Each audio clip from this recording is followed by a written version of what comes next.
I think if I came up with one word to describe the whole foundation of the human conspiracy, it would be separation.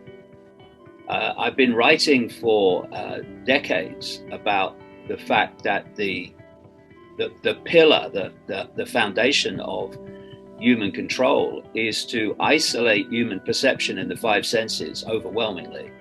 So the world that we see, touch, taste, or think we do is the only one that is influencing perception.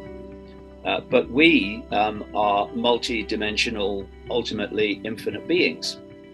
And so if we are accessing those other levels of consciousness, then we get another filter, another way of looking at the world, and we come to different conclusions. Expanded levels of consciousness see the unity of everything, the oneness of everything, how everything is connected. The five senses, by their very nature, are decoding the world as apartness, as forms that are not connected, not human forms, not any forms that are not connected. And therefore, there's just what the five senses perceive to be empty space in between everything. So the five senses see a world of everything apart from everything else. And this creates infinite potential for divide and rule and driving people apart, playing people off against each other, playing different beliefs off against each other. And it also has infinite potential for isolating people in their and limiting people in their sense of self-identity. So if you ask people what they are, nice to meet you, who are you? They'll reel off a series of labels: man, woman, place of birth, I don't know, job, sexuality, race, or religion, whatever. And what they're giving you is a series of labels, which are names for experiences. They're not telling you what they really are, which is the consciousness having the experience. And so you,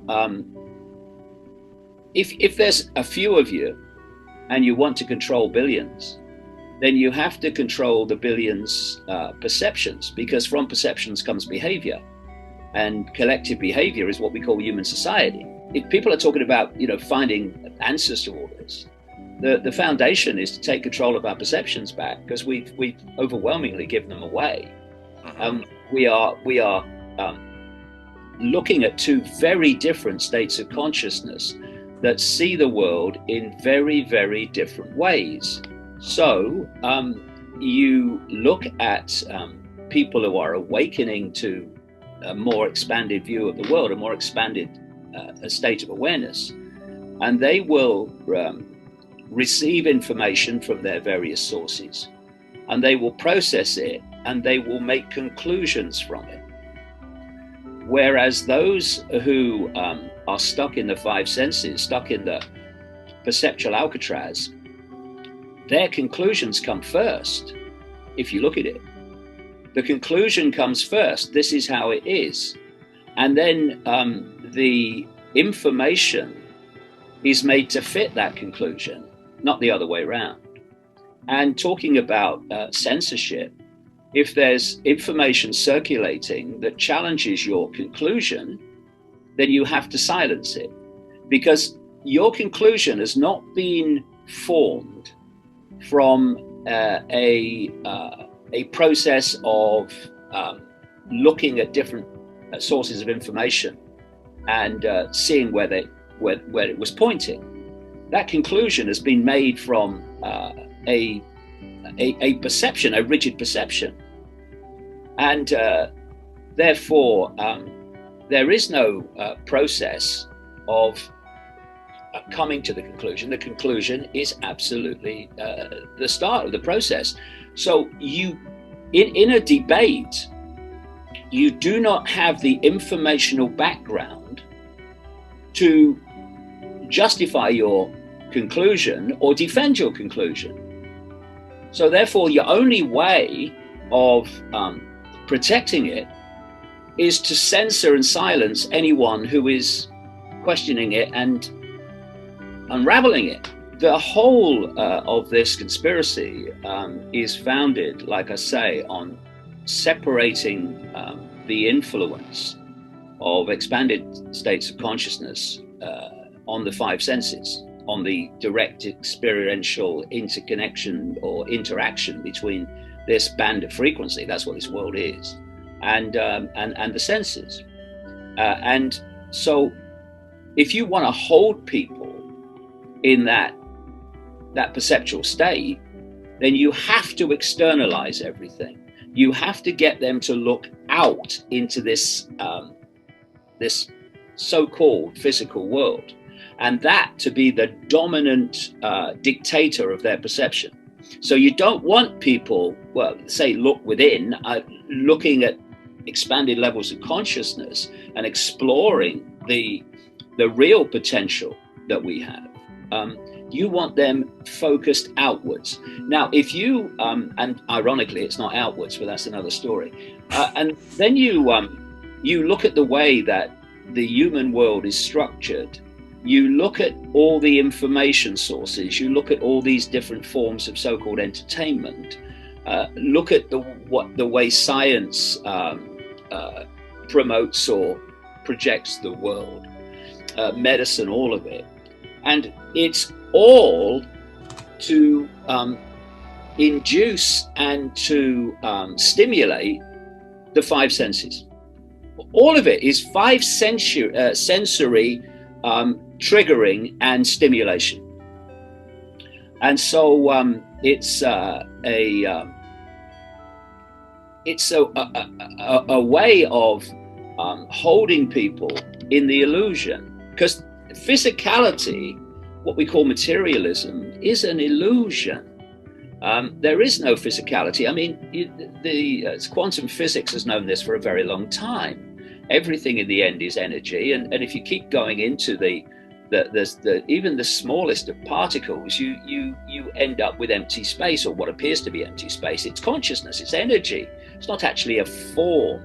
It's like Einstein said, matter is just energy that's been reduced to a vibration slow enough for us to perceive it as material, but it's not material. There is no material.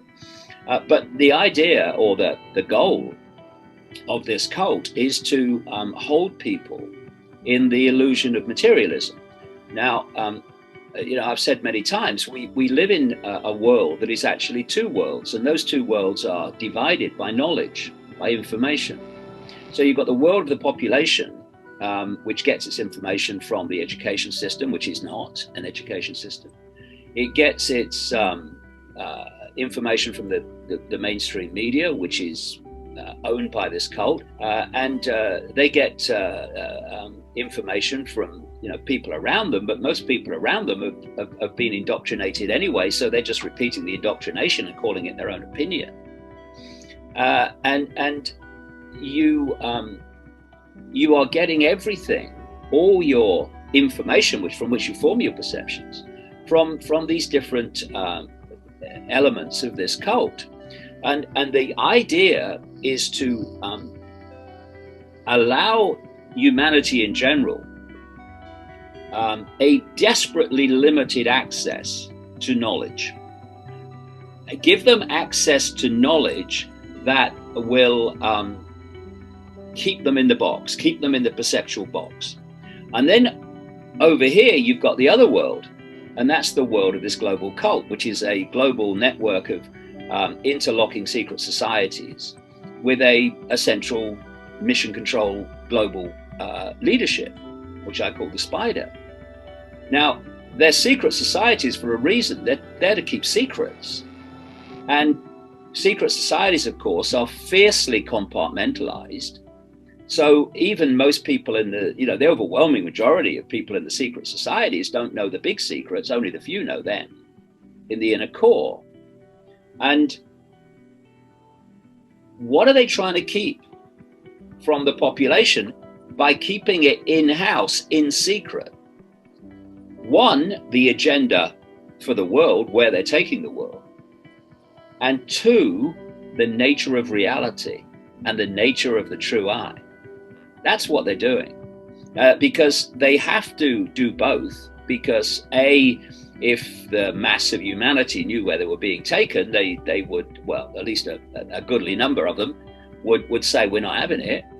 But to keep them locked away in the five senses, you have to keep from them the nature of reality and the true nature of self, and the true nature of the I. And they're the two major secrets. There are others, my goodness, that they wish to keep from us. And what is happening, and what has happened over this period of, well, I've been doing this now for 31 years, and it was a very lonely place for a very long time. But now there's more and more people that are putting out this information, or elements of it. And what it's had the effect of doing is to take knowledge that the secret societies have held, the cult global network has held, and make it available to more and more people who choose to look at it. And in that way, more and more people have opened their minds to a different world, and in many cases, a different identity of self. And the last thing that this cult wants is that information circulating.